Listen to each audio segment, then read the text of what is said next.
ओम श्री परमात्मने नमः।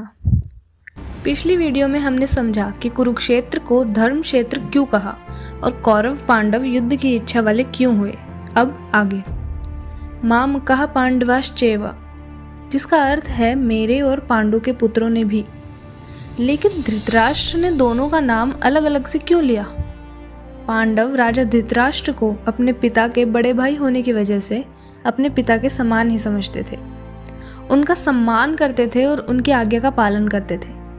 पांडव बिना सही गलत का विचार किए राजा धृतराष्ट्र की उचित और अनुचित हर आज्ञा का पालन करते थे।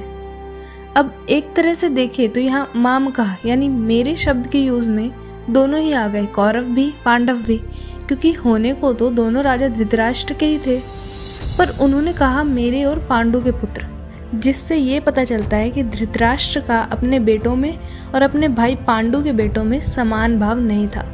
उनके मन में भेदभाव था, क्योंकि उनके मन में मोह था अपने बेटों के लिए। वो दुर्योधन आदि को तो अपना मानते थे, पर पांडवों को अपना नहीं मानते थे।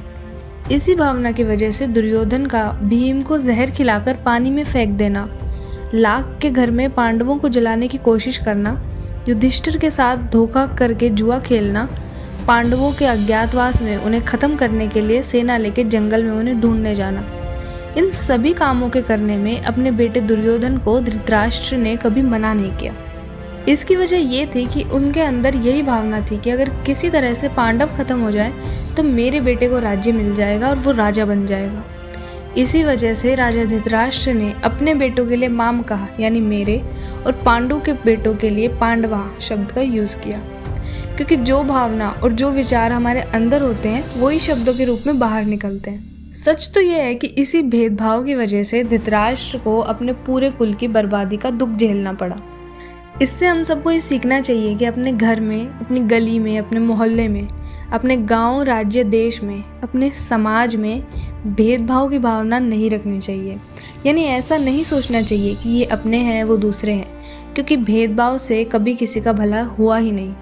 हमेशा कलेश, लड़ाई और दंगे ही होते हैं। एक और बात, यहाँ पांडव शब्द के साथ एव शब्द आया है, जिसका मतलब है पांडव भी। इसका क्या मतलब है? इससे ये भावना पता चलती है कि पांडव तो बड़े धर्मात्मा हैं, वो भी युद्ध के लिए रणभूमि में आ गए। उन्हें तो ऐसा नहीं करना चाहिए था। ये तो हम पिछली वीडियो में समझ ही चुके हैं कि युद्ध में आना पांडवों का धर्म ही था। और एक बात और, जिस तरह धृतराष्ट्र ने सवाल किया है कि मेरे और पांडु के बेटे, इसी तरह यानी इसी सीक्वेंस में संजय उनको आंसर देंगे आने वाले श्लोकों में।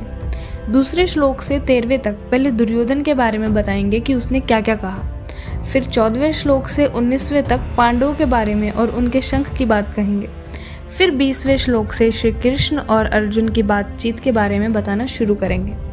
श्रीमद् भगवत गीता के अर्थ को विस्तार से यानी डिटेल से जानने के लिए जुड़े रहिए।